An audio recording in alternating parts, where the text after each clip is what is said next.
Hello everybody, today I want to draw something for Halloween.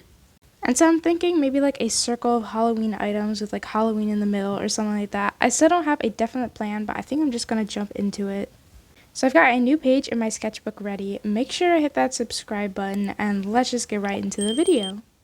So I'm starting off with some finger measuring because how dare I use a ruler. But that was an attempt to center the words Happy Halloween. And then my vision was to draw some Halloween doodles around it, kind of circling it. So of course I'm starting off with some pumpkins and jack-o'-lanterns, and I wanted everything to be kind of connected. So I drew a spider web connected to a kind of like bubbling potion. And then on the other side I also drew a little ghost. Luckily there are a lot of things to draw for Halloween, so it wasn't too difficult to think of enough like objects to put. Honestly, I'd say the biggest challenge was just getting them all to connect. Yeah, I added a cauldron with some bubbles and two little bats that are flying around. And I wanted some more witchy things, so I added a witch hat, a broom, some stars everywhere. Just like, whatever came to mind. I added some candles and a moon, and that kind of completed the circle. I also added some leaves just to kind of tie fall in, but then it was time to work on the line art. And this is where I wanted to spend most of my time. I wanted that ink on paper, like black and white look. So I really wanted to do a good job with this. So I decided to go for a fine liner in the size 0.5. And I just kind of went for it. I didn't fill in the lines completely. I left like a few spaces just so that it wasn't super harsh. And I kind of like how it looks. But yeah, this was a pretty slow process, but I actually find it quite relaxing and I did really enjoy it. I feel like I don't usually do any line art without coloring, so this was different but also really fun.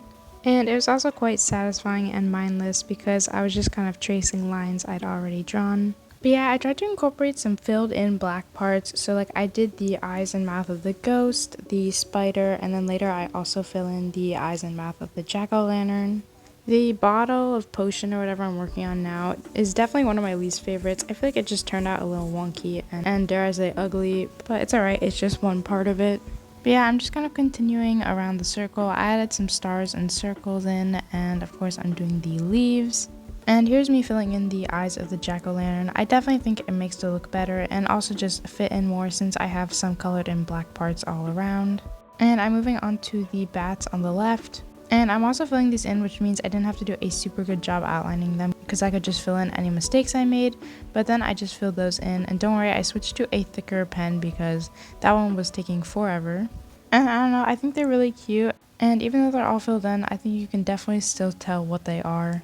But after that, I decided to switch back to the right side. I filled in some more little stars and circles, and I feel like those just add a little bit of a magical element. But then I started working on the big cauldron, and I tried to make the bubbles kind of flow into the ghost so that it kind of completed the circle. And I really tried to make the sides even. They're not perfect, but that's something I just gotta live with.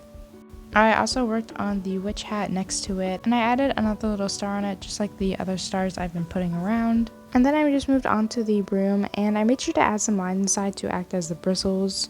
I think that's what they're called. But yeah, we are almost done with this circle. I added the little shiny bits around the moon, which I then did, and then I also did the candles kind of overlapping it. And that was basically it. I went in and added a few more details here and there. And then it's time to move on to the last part, which I had been dreading and trying to avoid, which is the words, because I feel like I somehow always mess these up. But the top part went pretty well, only a little bit off center, and then I went in for the cursive part.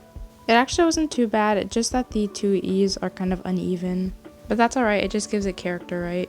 Afterward, I went in with the left side of each letter and added a thicker part and then colored it in just to make it look more like calligraphy. I know that's technically not how you're supposed to do it, but let me just have this one. But once I was happy with all my outlining, I just went around and erased all my pencil marks, and then the spread was done. Okay, so here is how the finished spread came out. I'm actually loving this, and I think it gives off the perfect vibes. And I don't know, I'm really happy with all of these doodles, and I think I also did a pretty good job centering everything, although there is kind of like a bit of blank space at the bottom, but it doesn't really bother me too much. But yeah, this is definitely getting into the Halloween vibes, and I hope you guys can draw some inspiration from it as well. But yeah, hope you enjoyed. Bye!